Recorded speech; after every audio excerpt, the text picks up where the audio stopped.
Brother stole my identity. For $80K car, said family helps family.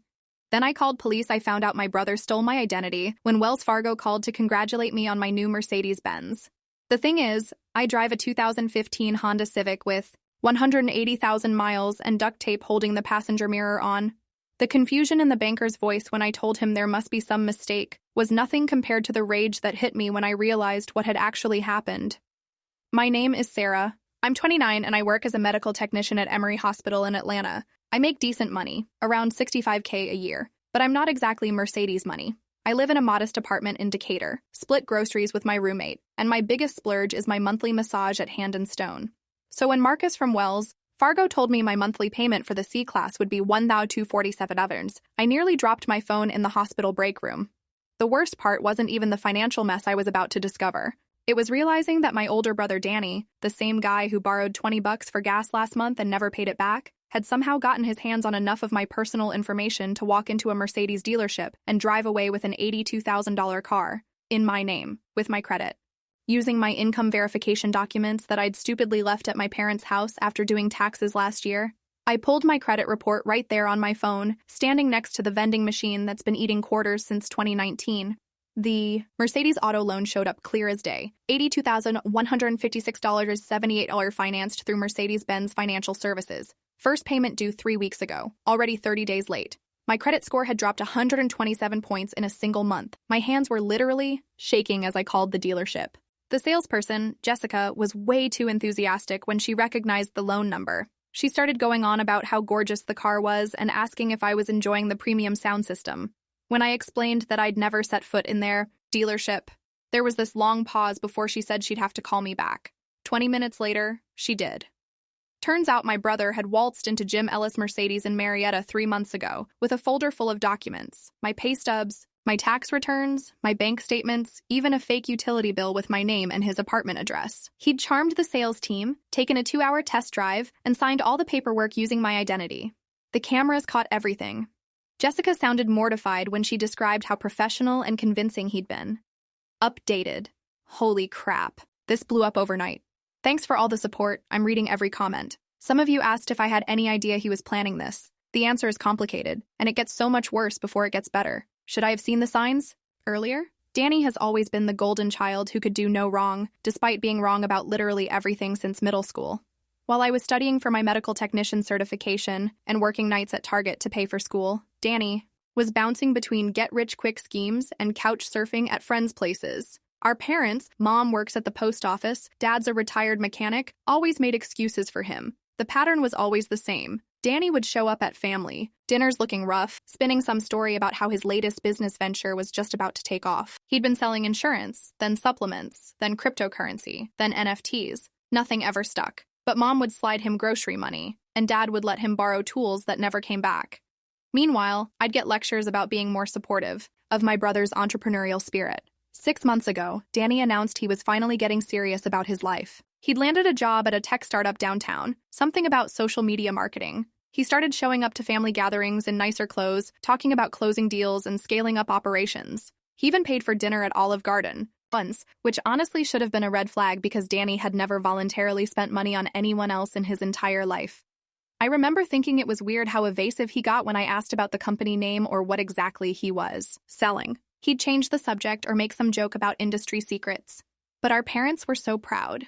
Dad kept telling everyone at church how Danny had finally found his calling. Mom started bragging to her coworkers about her successful entrepreneur, son. The truth was, there was no job. There was no startup. Danny had been living off credit cards and small-time scams for months. I found out later he'd been using fake references and fabricated employment history to get approved for multiple cards. By the time he walked into that Mercedes dealership, he owed about $30,000 to various creditors and was facing eviction from his apartment. But I didn't know any of this when I got that call from Wells Fargo. All I knew was that my credit was destroyed and there was an $82,000 car somewhere in Atlanta with my name on the title and my brother behind the wheel. I didn't call Danny immediately. Instead, I drove straight to my parents' house in Stone Mountain after my shift ended. The Mercedes was parked in their driveway like it belonged there, gleaming white C-Class with temporary tags. Still had that new car smell when I walked past it. My stomach turned seeing it up close, knowing every inch of that car was bought. With my stolen identity, Mom answered the door and immediately got defensive when she saw my face.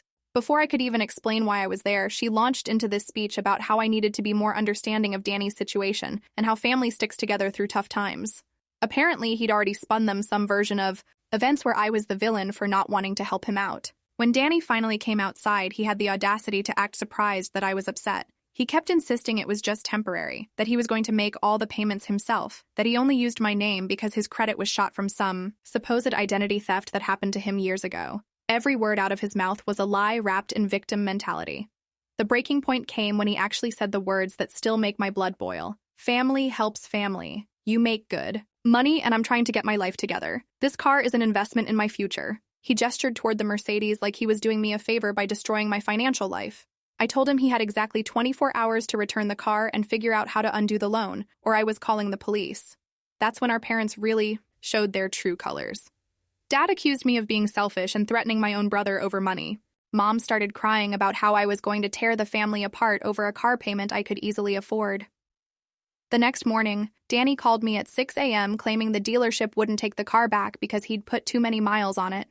He'd driven it to Savannah and back twice, plus daily trips around Atlanta, over 3,500 miles in 3 months. He suggested I just take over the payments since I had good credit anyway, and he'd pay me back once his business took off. When I hung up on him, he showed up at my apartment an hour later with our mom. They cornered me in the parking lot outside my building, with Mom begging me to reconsider and Danny alternating between fake apologies and veiled threats about what would happen to our family relationships if I involved the authorities. That's when I realized this wasn't just about the car. This was about years of enabling behavior and a family dynamic that had trained everyone to sacrifice for Danny's mistakes while treating my stability and success as resources that existed for his benefit. I called Wells Fargo back and got transferred to their fraud department. The representative, Patricia, was incredibly helpful once I explained the situation. She walked me through the process of filing an identity theft claim and helped me understand my rights. The key piece of information was that I needed to file a police report within a certain time frame to be protected from liability for the fraudulent loan. Updated. The amount of people sharing similar family stories in the comments is heartbreaking but validating. For those asking about the police report, yes, I went through with it, and the evidence was overwhelming. Want to know what happened when they watched the dealership security footage? Filing the police report was simultaneously the hardest and easiest thing I'd ever done. Hard because I was essentially sending my own brother to jail. Easy because Detective Reynolds made it clear that identity theft wasn't a family matter. It was a felony that could have destroyed my financial future for decades. The evidence was damning. The Mercedes dealership had high-definition security, cameras that captured Danny using my stolen documents. The footage showed him confidently presenting my pay stubs and tax returns while signing loan paperwork with my forged signature. He'd even practiced my signature beforehand. The detective showed me samples where you could see him getting it right. But the most devastating evidence came from Danny's own phone records. The police subpoenaed his text messages and found conversations with friends where he bragged about pulling off the car scam. In one message, he literally wrote, "My sister will never know until it's too late to do anything about it. By then, I'll have the car and a business to pay for it." When the arrest warrant was issued, Danny tried to hide at our parents' house. Mom called me crying, begging me to drop the charges. She kept saying it was a misunderstanding, that Danny had meant to ask my permission but just got confused about the process. Even faced with literal video evidence of the crime, she was still making excuses for him. The worst part was finding out how long this had been planned. The detective discovered Danny had been collecting my personal information for months. He'd photographed my tax documents during Christmas dinner. He'd gotten my social security number from paperwork I'd left at Mom and Dad's house. He'd even called my employer pretending to be me to verify employment information. 3 days after his arrest, Danny called me from jail. He was crying, apologizing, promising he'd make everything right if I just helped him get bail money. When I told him I wouldn't be posting bail or dropping charges, his tone completely changed. He started screaming about how I was destroying our family over money, how I'd always thought I was better than everyone else, how this would ruin his chances of ever getting a real job. Our parents took out a second mortgage on their house to pay his bail and legal fees. Mom called me selfish for not helping with lawyer costs. Dad stopped speaking to me entirely. Extended family members started reaching out, asking why I couldn't just work things out privately instead of involving the police.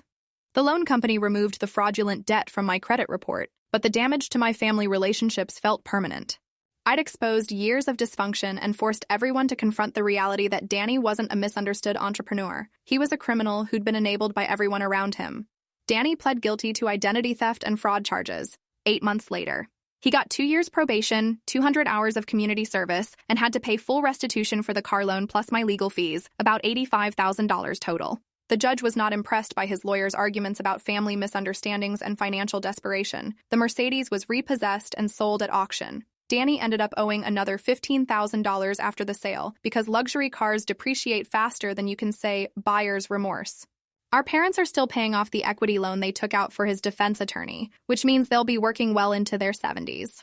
I moved to a new apartment across town and changed my phone number. The constant pressure from family members to forgive and forget was exhausting, and I needed space to rebuild my sense of normal.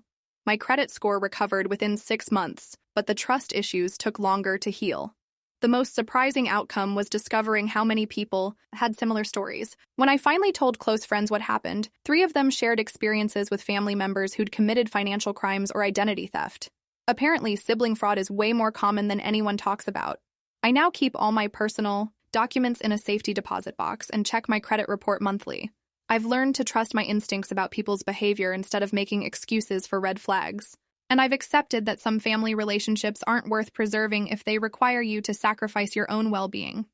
Danny and I haven't spoken since his sentencing. Our parents occasionally try to facilitate reconciliation, but I'm not interested in maintaining relationships with people who think financial crimes are acceptable as long as they happen within families. I've built a chosen family of friends and colleagues who respect boundaries and treat me with genuine care rather than conditional love based on what I can provide. Updated, 2 years later, and I'm doing great. Danny violated probation, shocker, and is now serving actual jail time. Our parents finally stopped asking me to help him. Sometimes the family you choose is better than the one you're born into. Did anyone else have to completely rebuild their relationship with family after setting boundaries?